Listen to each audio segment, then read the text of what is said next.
Doctors, what's the biggest case of faking it you've ever seen? 1. Taking trauma call during surgery residency. Had a prisoner come in after a fight and claimed he couldn't move or feel his legs. All the CT scans and MRIs were normal, but we would shield his legs so he couldn't see them and poke them with needles and other sharp objects. With enough force to cause pain, he never flinched or moved his legs at all. He was diagnosed with SIWRA, spinal cord injury without radiographic abnormality. He stayed in the hospital for a week, with no improvement. Always had one guard with him. One night they were down in the lobby watching some television, but the guard needed to use the restroom. The patient said, "Where could I possibly go? I'm paralyzed." Guard left him alone for 2 minutes. The patient was last seen sprinting down the road, naked butt cheeks flapping in the breeze. Made it to a city 4 hours away by car before he was caught again. I have never seen anyone fake it so well. Truly playing the long con. 2. Dermatologist here. Patient was convinced she had a melanoma and needed a biopsy and would need to be on workers' comp. I told her it looked like ink from a marker. She demanded a biopsy. I wiped the area off with an alcohol swab and showed her the ink and that there was no spot on her skin anymore. She stormed out threatening to sue. I'm just glad I cured her melanoma. 3. Physical therapist here. A working mom comes into the clinic with her infant in a stroller. She's limping like she's got a nail in her foot, wincing in pain and tears in her eyes. She was crying during her visit with the PT. None of us think she's faking it. She limped out of the clinic. I glanced out of the window and saw this woman bounding down the sidewalk, hips swaying,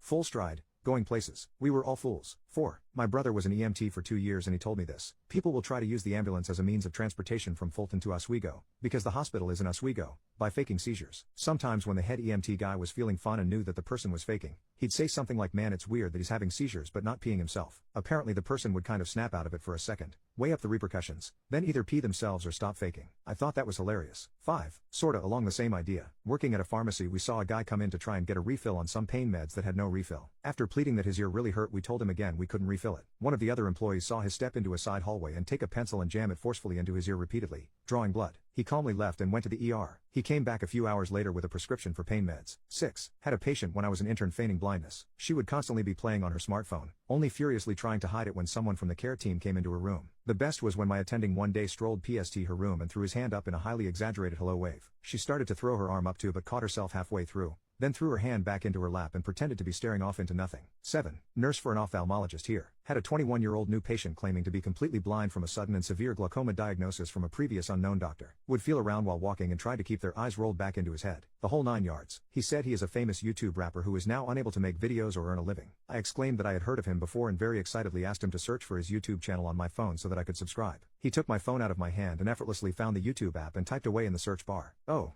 And of course his eyes were back to normal and focused. 8. Ophthalmology technician. People pretend to be blind all the time. Go to check their eye pressure with the ton open, a device you poke them directly into the eye with, and they go, "What the F is that thing?" 9. Obligatory, not a doctor. I'm a nurse. We had a guy who had to come in every 3 months to get a medical certificate to say he couldn't work at his retail job due to severe disabling back pain. He was receiving large amounts of insurance money for this condition. After the doctor had done his usual examination and questions and signed it off, the guy asked the doctor to check his shoulder, which doc did, and asked how he injured it. The guy says playing rugby for a competitive team. Really, says doc? How long have you been playing for them? The guy has been playing and training the whole time. Doc puts this info on the insurance form. Doc loses his poop in the staff room laughing. Next week the patient loses his poop in reception because his insurance has been cancelled. 10. The guy came to the ER. I was a nurse at the time. For stomachache, when asking him about his history, he randomly mentioned a fight with his girlfriend where she left in a tizzy and fell asleep on the couch. 20 minutes later when we see the CT, he has a satellite cable remote wrapped in a condom lodged in his rectum. I suppose he intended to frame her. Didn't get to hear the conversation he had with the doctor. I was curious how he was going to explain why she was nice enough to wrap it in the condom. 11. ER nurse. Bringing a patient back to a room who said he had kidney stones. I had him stop at the bathroom and get a urine sample. The dude comes out with a specimen cup that literally has a piece of concrete in it. Looked him in the eye expecting some sort of joke. He was serious. I threw it away and walked his dumbass back to the waiting room to contemplate his stupidity. 12. My cousin got glasses. Her 7-year-old little sister also wanted glasses because she thought it was so cool to wear them. So she started telling her teacher she couldn't read what was on the chalkboard, and she'd squint at home